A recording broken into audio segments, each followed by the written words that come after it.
Jumpa lagi Jakarta TV. Kali ini kita akan membahas sebuah laptop yang cukup sultan. Iya, laptop samping saya ini harganya hampir 40 juta rupiah. Ya, ini adalah Dell XPS 139310 2-in-1. Nah, kenapa harganya sampai segitu?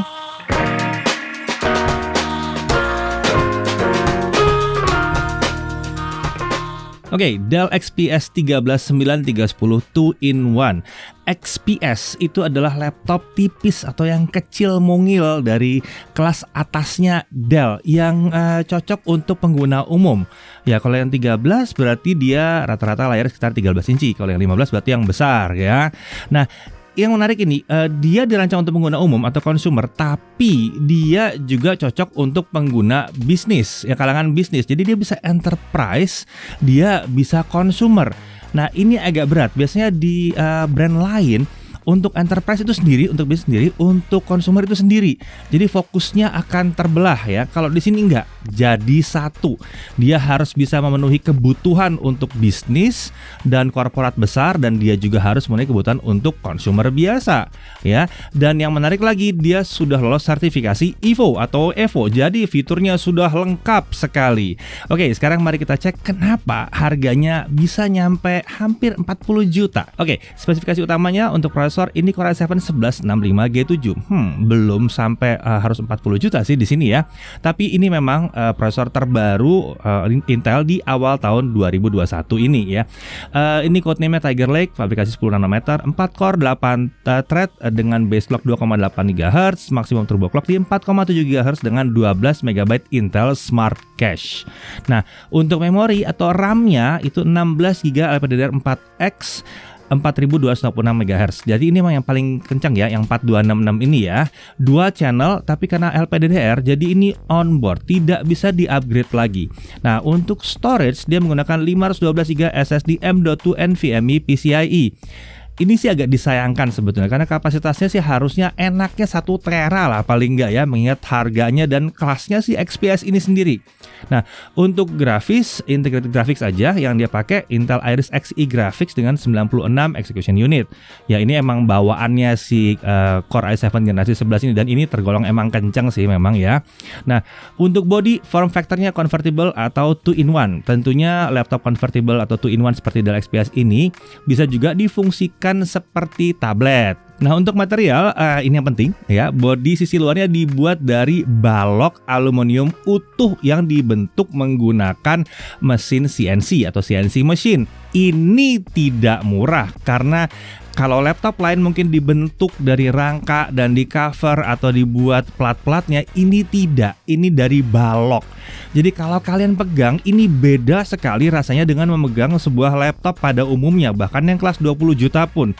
Kalian pegang ini rasanya kayak megang batu. Ini keras sekali laptop ini ya, kokoh sekali. Nah, bodi di area sekitar keyboard itu dibuat dari bahan carbon fiber. Ini klasik untuk Dell XPS 13 memang ya. Build quality-nya jadinya luar biasa kokoh tapi masih tetap cukup ringan. Nah, untuk warna luar yang kita uji ini bodi si luarnya platinum silver. Untuk desain ini masih mewarisi desain khas Dell XPS 2-in-1 yang elegan dan mewah memang. Terutama mewahnya buat yang make. Yang di luar ini mungkin kesannya biasa aja, tapi buat yang make, wah rasanya mewah banget. Cukup disayangkan Dell Indonesia nih nempelin sebuah stiker dengan ukuran lumayan besar di area palm rest yang kiri nih, warna biru ini, yang menghalangi tampilan mewah dari motif carbon fiber. Tapi kalau mau dicabut, cabut aja sih, nggak apa-apa. Asal disimpan dengan baik, karena ini untuk premium supportnya ya. Kalian mau telepon kemana itu ada di sini, lengkap banget di sini. Nah, untuk dimensinya panjang 29,7 cm, lebar 20,7 cm dengan ketebalan hanya 1,43 cm. Cukup tipis untuk sebuah laptop 2-in-1. Bobotnya laptop ini 1,32 kg dengan charger yang hanya 135 gram kalau tanpa kabel power. Charger ini adalah charger 45 watt dengan konektor USB Type-C. Jadi bisa dipakai buat nge-charge smartphone kalian yang pakai USB Type-C juga. Total bobotnya kalau dibawa semuanya sekitar 1,45 kg. Masih cukup oke. Untuk display tentunya ini adalah display touchscreen ya, 13,4 inci dengan resolusi ini UHD+, 620 16:10. Jadi 3840 kali 2400 pixel. Sedikit di atas 4K yang normalnya ya. 60 Hz. Iyalah, ini bukan laptop gaming. 60 Hz sudah lebih dari cukup ya. Aspek rasio 16:10 ini membuat area kerja di layar terasa lebih luas dibandingkan 16:9 yang konvensional. Perpaduan resolusi UHD Plus dan layar 13,4 inci ini bikin pixel density-nya menjadi sangat tinggi di kisaran 337 ppi. Dan ini juga yang membuat tampilan layar jadi sangat tajam sekali. Untuk panel, ini adalah panel IPS 100% sRGB atau sekitar 90% DCI-P3. Tingkat kecerahannya luar biasa di 500 nits. Udah kayak smartphone ini ya. Ini sudah support kemampuan HDR dan ini juga Dolby Vision Certified. Color profile layar bisa diatur melalui software Dell Cinema Color. Permukaan layar ini glossy, seperti umumnya ditemukan pada laptop dengan layar touchscreen. Menariknya, permukaan layarnya diberikan anti-reflective coating yang mengurangi efek pantulan-pantulan pada layar. Jadi glossy tapi nggak terlalu mantul. Nah, udah kebayang engineeringnya kayak gimana? Ya, itu sedikit demi sedikit dari body, layar itu meningkatkan memang nilai dari bahan untuk membuat si laptop satu ini. Permukaan layar ini juga bahkan sudah menggunakan Corning Gorilla Glass 6 sehingga tahan benturan dan goresan saat disentuh jari atau stylus. Dia juga sudah menggunakan desain bingkai layar Infinity Edge Display yang super tipis di 4 sisinya. Untungnya modul kamera 720p 30fps kali ini tetap berada di atas layar ya, di bingkai atas. Ini memang kameranya kecil sekali, hanya 2,25 mm. Dan engsel layar pun sudah dilengkapi dengan sensor yang akan membuat laptop langsung menyala saat layar dibuka. Nah, untuk operasional layar touchscreen diberikan Dell Premium Active Pen. Iya, pada paket penjualan ada ya. Ini memudahkan aktivitas saat mencatat atau bahkan menggambar. Pen ini sudah punya 4096 level of pressure sensitivity dengan 240 Hz report rate. Jadi harusnya memang enak ini, memang untuk gambar, untuk nulis itu enak banget. Dan sudah dilengkapi dengan palm rejection juga. Jadi kalau telapak tangan kalian nempel di layar itu nggak dianggap, yang dianggap cuma pennya aja. Dia sudah mendukung protokol Microsoft Pen, Wacom IIS 1.0 dan Wacom IIS 2.0. Dan ini bahkan dapat dioperasikan tanpa konektivitas Bluetooth. Namun, konektivitas Bluetooth dibutuhkan kalau kalian mengaktifkan fungsi tombol pada stylus. Nah, stylus ini menggunakan baterai Quad A ya, 4A, AA ya. Ini diklaim mempunyai daya tahan hingga 12 bulan ya. Jadi nggak usah ganti-ganti selama setahun ya. Kapasitas baterai ini dapat diperiksa di Windows 10 saat sudah terhubung dengan koneksi Bluetooth. Oh ya, stylus ini juga bisa ditempel di sisi kanan body dengan menggunakan magnet. Nah, untuk audionya dia dilengkapi dengan 2 stereo speaker. Posisi speakernya itu menghadap ke bawah. Audio profile bisa diatur di software Max Audio Pro yang tersedia. Dan arah keluaran ke bawah ini emang membuat material dari meja tempat laptop itu ditaruh itu mempengaruhi kualitas suara. Cukup lantang, tapi karena memang menghadap ke bawah, jadi ini bukan yang paling lantang yang pernah kami dengar untuk kelas premium. Nah, untuk konektor di kiri kita bisa lihat ada satu Thunderbolt 4, ada satu slot micro SD card. Lalu di kanan ada satu Thunderbolt 4. Saya nggak salah nyebut, ada 2 Thunderbolt 4 memang ya. Ada juga Thunderbolt 4 di kiri dan di kanan ya. Lalu ada satu 3,5 mm audio combo jack. Dan masing-masing konektor Thunderbolt 4 ini sudah support display out dengan protokol DisplayPort dan juga support power delivery. Masing-masing konektor dapat digunakan untuk melakukan charging ke laptopnya sendiri.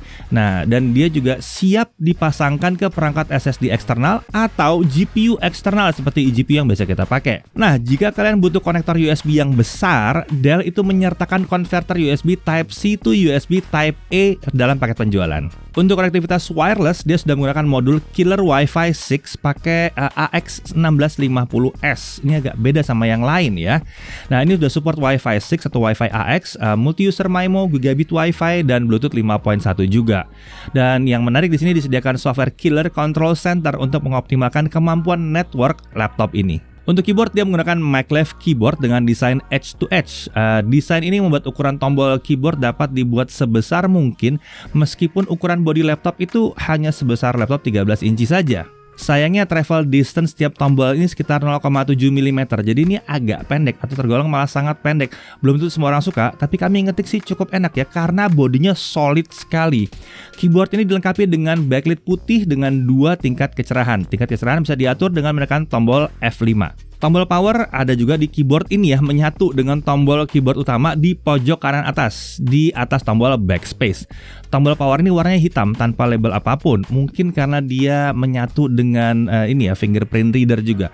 Ketinggian tombol power terasa sedikit lebih rendah dibandingkan tombol keyboard lainnya, jadi mudah dibedakan dengan diraba saja.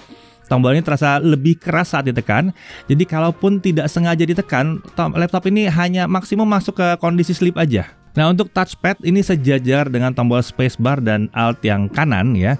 Dan berkat ukuran 16:10, ukuran touchpad ini tetap mempunyai ukuran yang cukup luas. Dan touchpad ini dilengkapi juga dengan Windows Precision Driver. Dari sisi security, dia sudah dilengkapi dengan fitur keamanan pengenalan biometrik. Ada kamera inframerah untuk pengenalan wajah dan ada fingerprint sensor yang tadi yang menyatu dengan tombol power. Nah, kemudian salah satu fitur menariknya adalah Dell Mobile Connect. Nah, ini salah satu yang menarik sekali, emang barangnya cukup langka. Dell XPS 13 ini dilengkapi dengan software Dell Mobile Connect yang digunakan untuk menghubungkan smartphone dan laptop Dell dengan menggunakan konektivitas Bluetooth. Ini support smartphone, iOS, ataupun Android. Software ini membuat pengguna bisa mengoperasikan sejumlah fitur smartphone dengan menggunakan laptop Dell ini ya. Membuat pengguna tidak perlu repot-repot pindah-pindah antara laptop dan smartphone saat sedang bekerja. Beberapa kemampuan Dell Mobile Connect itu seperti kita bisa meriksa notifikasi seperti chat, email ya, dan lain-lainnya ya. Bisa nerima dan melakukan panggilan telepon juga, bisa nerima dan kirim SMS, bisa mengakses dan mengambil file dari smartphone ke laptop, cukup drag and drop aja, dan juga bisa melakukan screen mirroring. Oke, sekarang mari kita langsung masuk ke performanya. Nah, untuk performance disediakan menu thermal management di software Dell Power Manager ya, untuk mengatur performance profile laptop yang pilihannya adalah Optimize, Cool, Quiet, dan Ultra Performance. Pada mode Ultra Performance dengan pengaturan Windows 10 Power Mode di Better Performance, skor tertinggi Core i7 1165G7 di sini mencapai 887 poin. Menariknya, saat kami ubah Windows 10 Power Mode ke Best Performance, skor tertinggi dari prosesor ini ternyata bisa naik lagi hingga 955 poin. Berskor yang seperti ini yang kita harapkan dari Core i7 1165G7, mendekati 1000 memang harusnya ya. Sementara itu untuk sustain performance saat menggunakan Better Performance, skor tampak naik turun di kisaran 600-700 poin. Sedangkan pada saat kami ganti ke Best Performance dengan menggeser slider pada battery icon di taskbar, sustain performance-nya dapat dipertahankan di kisaran 700-800 poin, meskipun dia kadang-kadang menyentuh skor 650-660 poin sebanyak sekitar 2 kali dalam pengujian kami.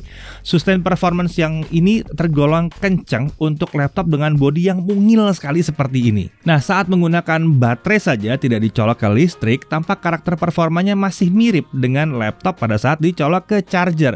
Ya, memang laptop-laptop Evo itu harus seperti ini ya, harus bisa punya performance yang mirip dicolok maupun tidak colok ke charger. Nah, oke, kita langsung aja ke aplikasi video editing Adobe Premiere sisi 2020. Seperti biasa kita ngedit file 4K 60 yang 2 menit 7 detik itu. Software only, renderingnya membutuhkan waktu 19 menit 9 detik. Ini tidak disarankan ya pakai software only. Lalu kalau kita pakai OpenCL-nya, ini default harusnya langsung aktif. Dia selesai dalam waktu 8 menit 3 detik. Nah, mau lebih cepat lagi, kita tancapkan eGPU ke sini ya. Kita tancapkan GPU eksternal di sini dengan RTX 2080 Super FE di sini. Kita dapat ini selesai semua dalam 2 menit 3 detik. Sekarang kita beralih ke video 1080p 60 fps dengan software only, selesai dirender dalam waktu 7 menit 35 detik. Sementara itu pakai OpenCL dia selesai di 4 menit 27 detik, lagi-lagi kencang. Lalu kita pasang eGPU yang tadi lagi ke Thunderbolt 4-nya, kita dapat 45 detik saja selesainya. Jadi memang asik sih kalau punya Thunderbolt 4 ini ya. Nah, kalau gaming gimana? Oke, kita coba dulu pakai Intel Iris Xe graphics-nya ya, pakai yang integrated aja. Dota 2 1920x1200, quality presetnya di fastest, render scale 100%, scene berat 70-80 fps, sementara scene ringan bisa mencapai 130 fps. Ya, memang integrated graphics yang satu ini memang lumayan kencang. Lalu CSGO 1920x1200, quality setting di low, kita dapat 100-150 fps. Lagi-lagi sudah cukup kencang walaupun kita nggak pakai eksternal GPU. Nah, kemudian untuk Genshin Impact kali ini kita pakai versi 1.2 1920x1200, quality preset lowest, render scale-nya masih 1.0, belum sampai 0.6 ya. Di scene ringan itu stabil di 60 fps. Di scene battle atau pas ada berantem yang rame rame banget, efek grafisnya intens, dia bisa turun tapi cuma sampai ke 45 fps, jadi masih tetap nyaman. Oke, lalu untuk GTA 5 seperti apa? 1920x1200, quality setting di normal kita masih bisa dapat frame rate masih oke di 40 sampai 60 fps. Ya kelihatan banget ya, laptop satu ini walaupun katanya bisa untuk bisnis, tapi mau diajak nge-game juga masih bisa ya. Untuk Shadow of the Tomb Raider kita tes dengan resolusi yang lebih rendah tentunya ya, 1280x800, quality preset di low, temporal anti-aliasing kita off kan, kita masih bisa dapat 35 sampai 45 fps. Nah kemudian untuk game yang lebih berat kita coba tancapkan eGPU dengan RTX 3070 Fe. Ya, karena ada aja sih kebetulan ya, kita tancapin aja ya. Dan Stranding 1080p, nggak ada opsi untuk 1920x1200 ya. Quality presetnya very high, DLSS di quality mode kita dapat 60-70 fps, nggak ada masalah di sini. Assassin's Creed Valhalla yang berat juga ini 1920x1200 pixel, quality preset kita taruh di high aja ya. Kita masih bisa dapat 40-50 fps. Oke, jadi kalau buat gaming masih lumayan ya, terutama kalau kalian masih punya eksternal GPU, tapi tentunya eGPU-nya akan lebih bermanfaat buat ngedit video mungkin ya.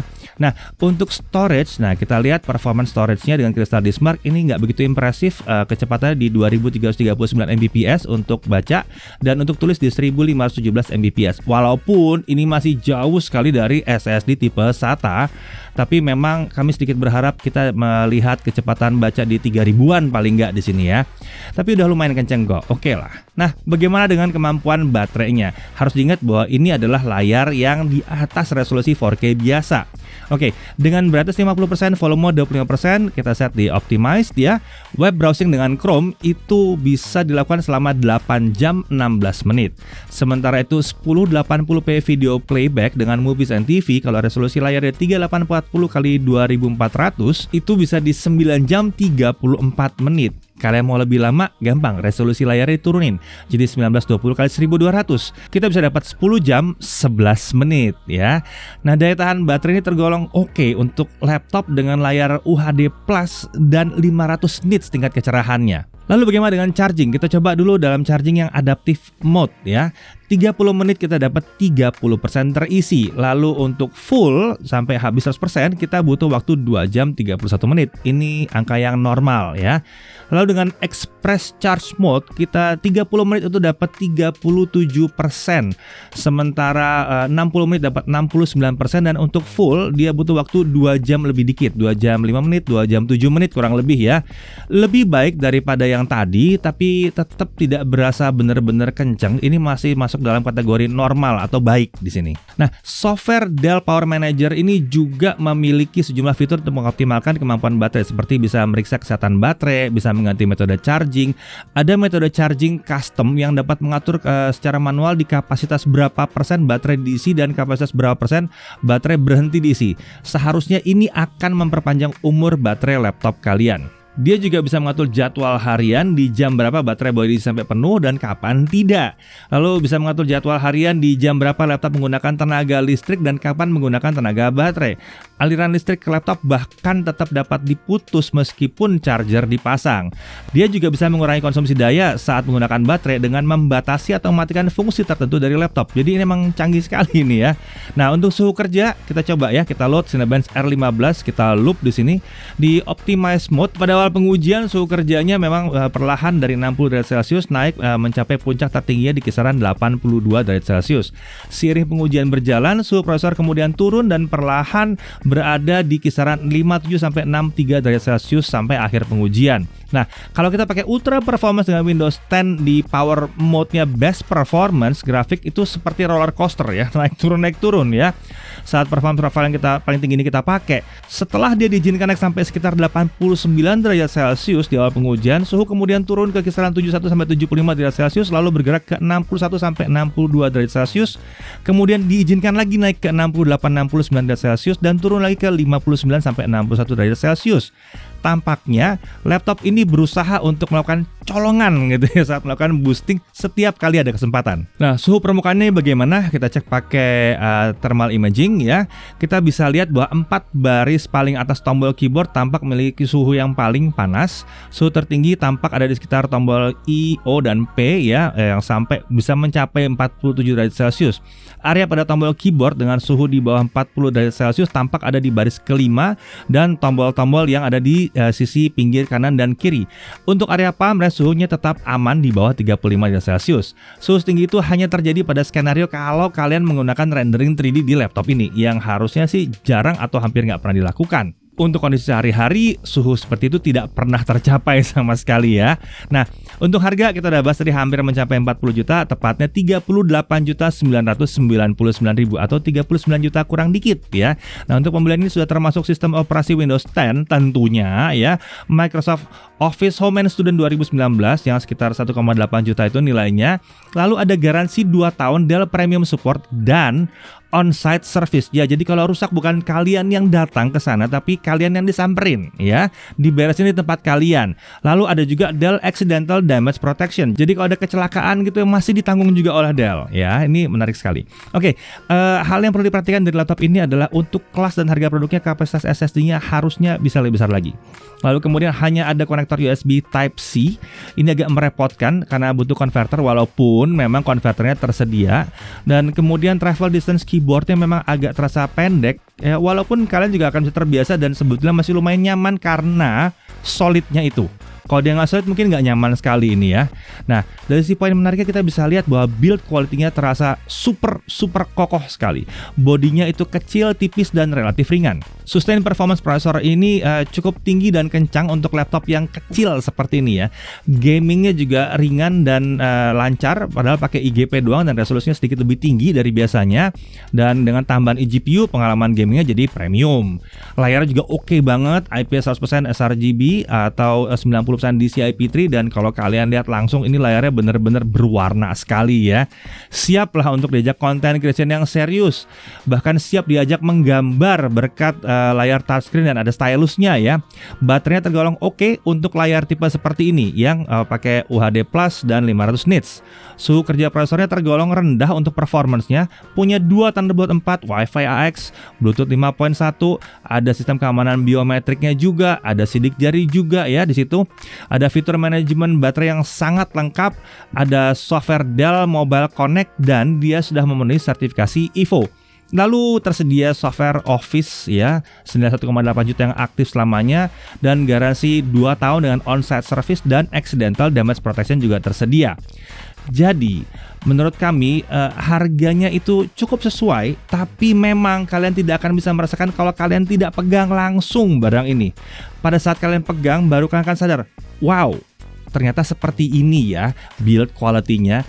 Itu yang menyebabkan dia tidak mungkin dijual murah-murah amat. Saya Deddy Irfan, Jaga TV.